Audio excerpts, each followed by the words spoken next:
pendant une année, un groupe de jeunes s'est réuni à Lisieux pour mieux comprendre qui était Sainte Thérèse de l'Enfant Jésus. Ils ont voulu nous partager leurs découvertes à travers ce montage.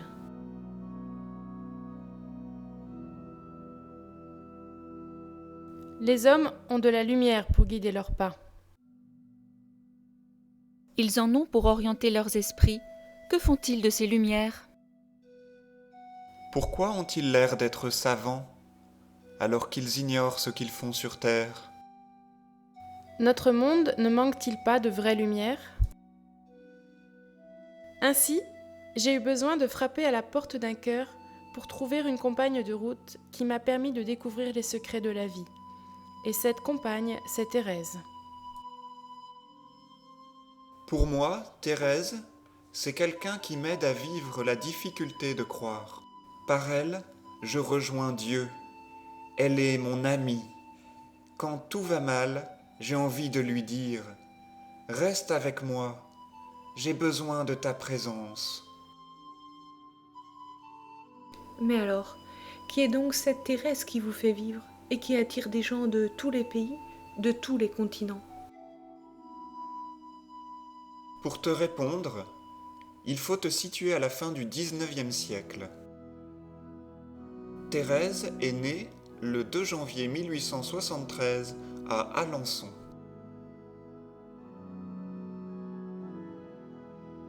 Son père, après avoir renoncé à la vie contemplative, s'était établi, avec succès, comme artisan horloger bijoutier. Il avait épousé à 35 ans Zélie Guérin. Celle-ci en avait à cette époque 27. Ouvrière dentellière, Madame Martin réussit, par son travail, à prendre la direction d'un atelier. Monsieur Martin décide alors de s'occuper des affaires de sa femme, et cela jusqu'au moment où elle meurt d'un cancer à l'âge de 46 ans, laissant 5 filles.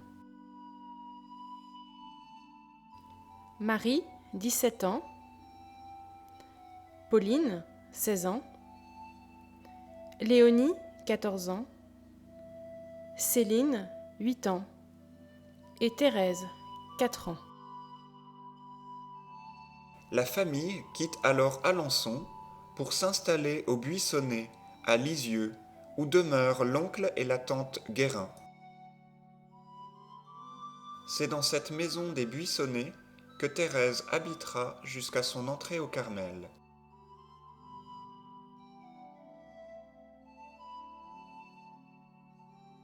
Très entourée des siens, elle choisit sa sœur Pauline comme seconde mère, et c'est celle-ci qui lui apprend à lire et à écrire.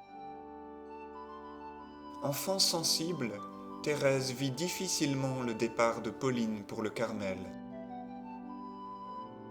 Très émotive, Thérèse reste une enfant fragile et faible. Elle pleure pour des riens et supporte mal les contrariétés. C'est dans la nuit de Noël 1886 que Dieu l'aide à sortir de l'enfance. En effet, cette nuit-là, Thérèse réussit à surmonter sa tristesse devant une réflexion de son père, fatigué d'avoir encore à offrir des jouets de Noël à une enfant de 13 ans. Comme elle le dit elle-même, en un instant, son cœur fut changé. Elle fut guérie de sa trop grande sensibilité et fut remplie de la force de Dieu. À partir de ce jour, Thérèse commence une course de géants où elle ne cesse de vouloir répondre à l'amour de Dieu. Elle manifeste son désir d'entrer au Carmel à son père à 14 ans. Puis, avec l'aide de celui-ci, va trouver l'évêque à Bayeux, puis le pape à Rome, pour forcer les portes du Carmel qui, jusque-là, demeuraient fermées devant l'adolescente qu'elle était. À son retour en France, les obstacles disparaissent et, à 15 ans, Thérèse entre au Carmel le 9 avril 1888.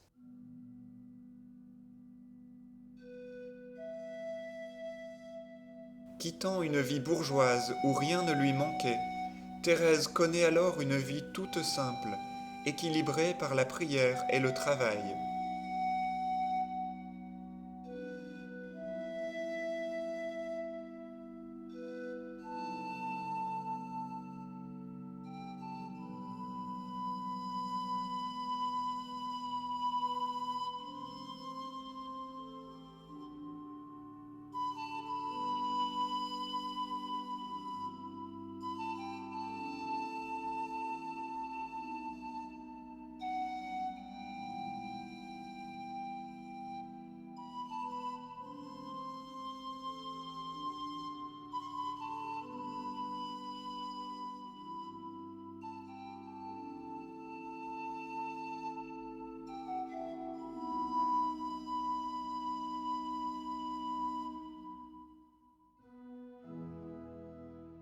Thérèse fait au Carmel l'expérience de la solitude et de l'épreuve, en particulier à l'occasion de la maladie et de la mort de son père.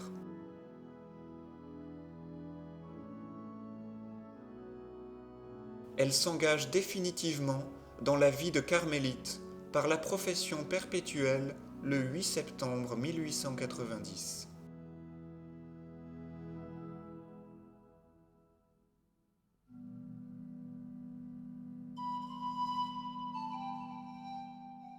Devant son exceptionnelle maturité spirituelle et la qualité de sa vie communautaire, Thérèse est désignée pour guider les novices. Et c'est à elle qu'elle enseigne d'abord ce qu'elle a découvert de Dieu et ce qu'il lui demande de vivre.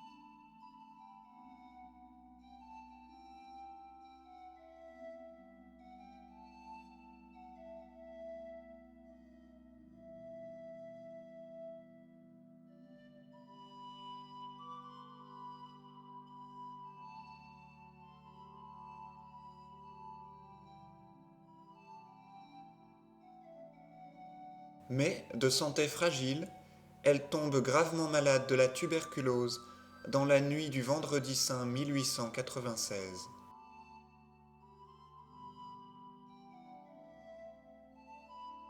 Elle connaît, quelques jours après, l'épreuve de la foi, qui devait durer jusqu'à sa mort.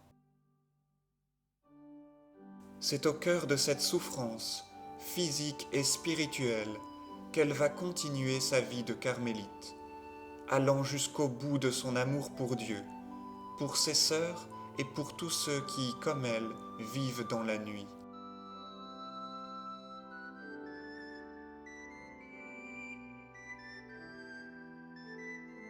Obligée de s'aliter en juillet 1897 et totalement dépendante des autres, elle offre sa vie pour ceux qui lui sont confiés et exprime son désir de continuer à faire aimer Dieu après sa mort.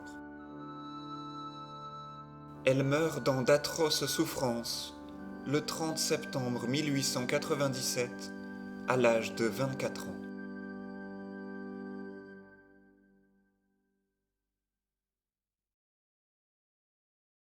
Dès l'année suivante, l'évêque de Bayeux, ayant lu ce que Thérèse avait écrit de sa vie, sur l'ordre de ses supérieurs, donne la permission d'imprimer l'histoire d'une âme, titre donné à ses manuscrits autobiographiques. Très rapidement, son message se diffuse de par le monde entier. Et les premières guérisons et bienfaits spirituels entraînent, dès 1900, des pèlerins sur sa tombe au cimetière de Lisieux. Le 17 mai 1925, le pape Pie XI la déclare sainte et 2 ans plus tard, patronne des missions.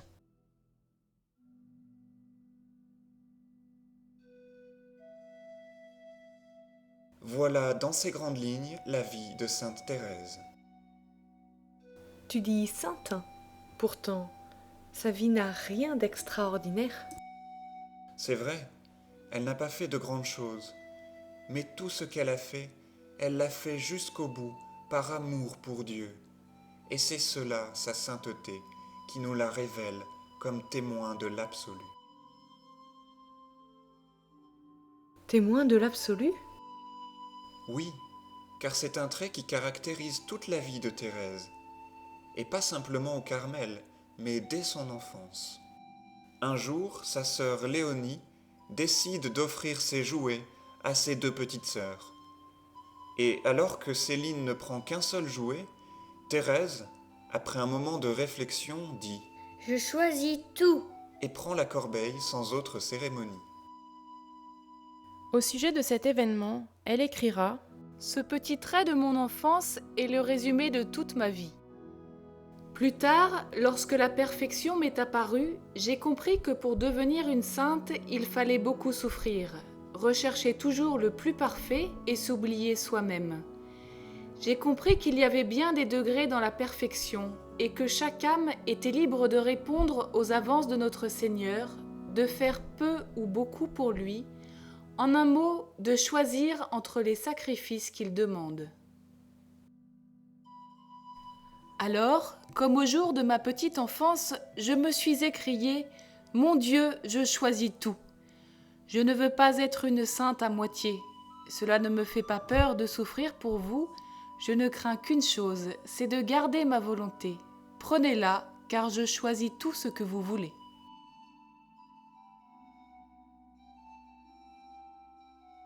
Thérèse, en effet, restera fidèle à cette parole, et cela aussi bien dans la joie que dans la difficulté. Voici un autre petit fait qui montre bien son désir d'absolu dans la vie de tous les jours. Il y avait une sœur âgée dans la communauté qui était handicapée et qu'il n'était pas facile de contenter. Thérèse, ne voulant pas manquer une si belle occasion d'exercer la charité, se proposa de l'aider. Acceptant les reproches que la sœur Saint-Pierre, âgée, lui faisait constamment, Thérèse, avec patience, continuait de lui sourire et réussit à gagner son estime. Ainsi vit-elle dans le quotidien son désir de toujours choisir Dieu, quelle qu'en soit sa volonté.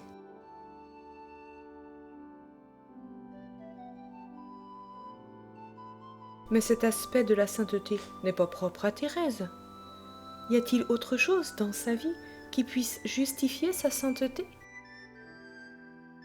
S'il fallait résumer l'essentiel de son message, on pourrait le faire avec ces deux mots, confiance et amour. Elle écrit à propos de la confiance. Je sens toujours la même confiance audacieuse de devenir une grande sainte, car je ne compte pas sur mes mérites, n'en ayant aucun, mais j'espère en celui qui est la vertu, la sainteté même. C'est lui seul qui, se contentant de mes faibles efforts, m'élèvera jusqu'à lui et, me couvrant de ses mérites infinis, me fera sainte. Si nous mettons notre confiance dans le bon Dieu, faisant tous nos petits efforts et espérant tout de sa miséricorde, nous recevrons autant que les grands saints. J'ai une si grande confiance en Dieu qu'il ne pourra m'abandonner. Je remets tout entre ses mains. Je voudrais pouvoir vous faire comprendre ce que je sens. C'est la confiance, et rien que la confiance qui doit nous conduire à l'amour. Mais qu'est-ce donc l'amour pour Thérèse ? Eh bien, l'amour pour elle était si fort qu'elle a pu dire « Ma vocation, c'est l'amour ». Expression que beaucoup d'entre nous ont envie de reprendre, mais qu'il nous est difficile de vivre. Pour Thérèse, l'amour provient de la découverte de l'amour de Dieu pour elle. Un Dieu qui, en fait, se contente de nous, tels que nous sommes, avec nos petits moyens. C'est ce que fera Thérèse, saisissant toutes les occasions pour aimer Dieu dans les petits services et dans les gestes de tendresse. Mais si elle aime, ce n'est pas pour obtenir quelque chose. Elle veut aimer gratuitement, comme elle le dit dans son poème « Vivre d'amour ». Vivre d'amour, c'est donner sans mesure, sans réclamer de salaire ici-bas. Ah, sans compter, je donne étant bien sûr que lorsqu'on aime, on ne calcule pas. Parole authentique, puisque, avec sa tentation de ne plus voir de sens à sa vie, avec son sentiment de l'absence de Dieu, et vivant le drame des hommes éloignés de Dieu, elle a été fidèle jusqu'au bout à ce choix de l'amour, même dans les souffrances et l'épreuve de la foi, donnant sa vie pour faire aimer l'amour. À 24 ans, Thérèse, témoin de l'absolu, de la confiance et de l'amour, nous adresse ce message. Aimer, c'est tout donner et se donner soi-même.